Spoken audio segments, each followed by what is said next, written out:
This is what the Princess Royal Youth Hostel looks like today, bright and cheery. It got a facelift with a fresh coat of paint, new furniture, and fully refurbished restrooms and public spaces, including a counseling room.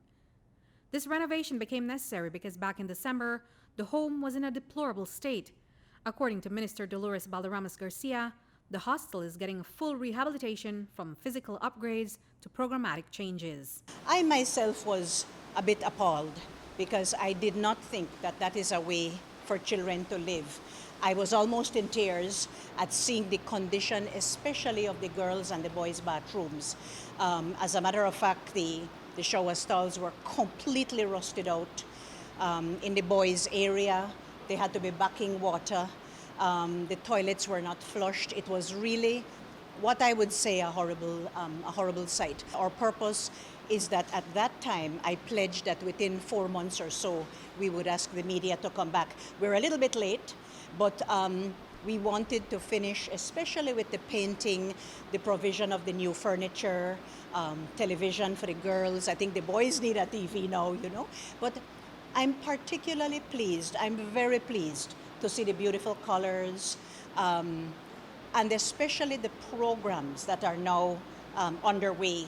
And now they're embarking on a rebranding of this hostel where it will no longer be seen as a place to send troubled children, but more of a home where they can get rehabilitation care. There's already legislation on the pipeline to change the way this facility operates as well as the image. Minister Baldaramas Garcia explains that this will bring systemic change and they will also rename this facility. We want not so much to have this facility be seen as what you call a certified institution. That certified institution carries a big baggage with it from the old colonial days when you would brand a child uncontrollable behavior and then lock them up. What we are moving towards with the drafting of the paper for cabinet approval and then the Attorney General's ministry for really the legal drafting is we want to change this hostel, and we're going to change the name as well, but we want to change this hostel to be a residential care facility as opposed to a certified institution.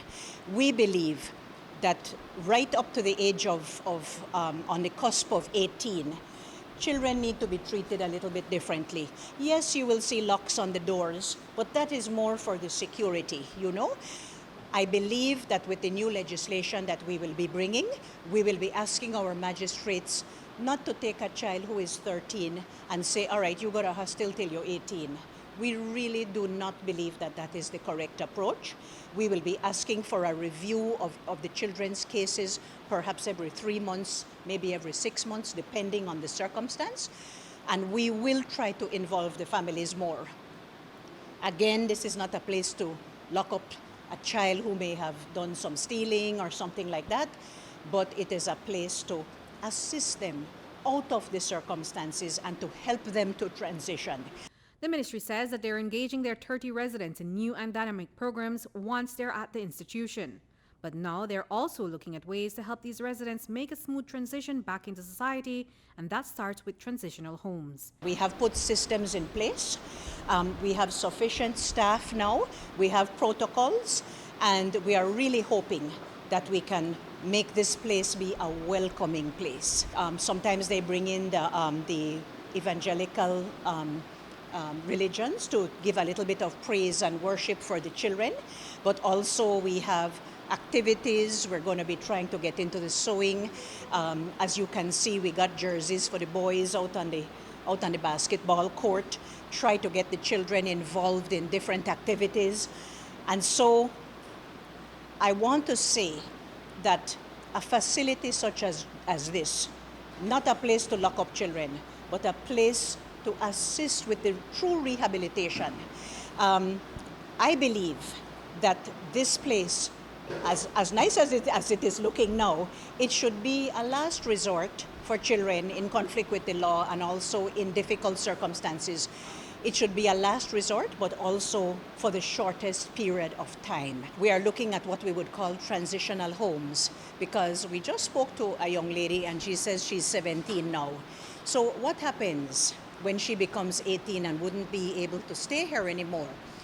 We may need like small homes, again, not institutions, but little homes that can be transition homes for those children to get into adulthood in a positive environment.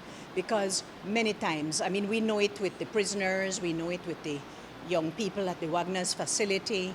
We know that if you go back to where you came from, you might get right back into the same activity that is negative and then continue with the problems. And we really do not want that. Reporting for News 5, I'm Andrea Polanco.